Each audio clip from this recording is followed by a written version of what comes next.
I'm Paul Koch, and I'm proud to be one of your Mid-America regional ministers. Depending on when you clicked, you are viewing this on our nation's election day, or maybe the day after, or when votes are still being counted. Regardless of the outcome of this election, all of us have a lot of bridge building to do, and the place to begin is right in our own communities of worship. The church is not exempt in reflecting our nation, and thank goodness we are not. We are amid all of God's people. I want to show you a picture. This is me in my parents' arms riding the U.S. Capitol subway, which connects the Capitol building to the House and Senate office buildings. Now, this may seem like a strange place to take a baby, but actually I was en route to see my grandfather. He was chief aide to a U.S. senator from Delaware, and no, not that senator from Delaware. Before I came on board, my mom worked for the Senate too, and she was returning to her stomping grounds, maybe to show me off. So politics is in my blood. Faith is in my blood too.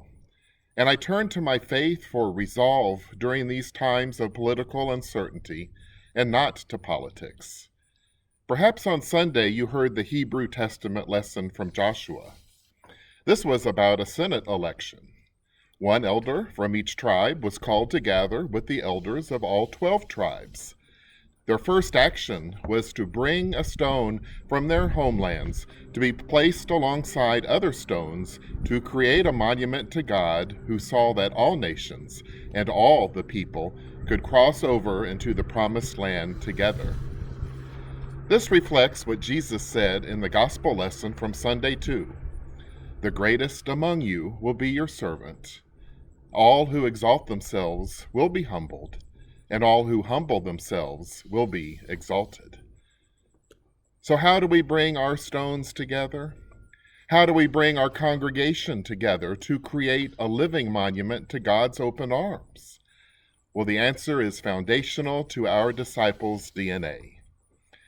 Words will not convince as much as returning to our spiritual practices and disciplines. So this Sunday, begin by gathering together at our wide open table. Gather with greater intention, enthusiasm, acceptance, and forgiveness. We are disciples of Christ, a movement for wholeness in a fragmented world. Movement is a key word here. Move together, shoulder to shoulder like pilgrims in a foreign land. Bring together the fragments and factions and walk together in unity. This remains God's first order of business since when the elected tribespeople gathered carrying their stones to be placed side by side.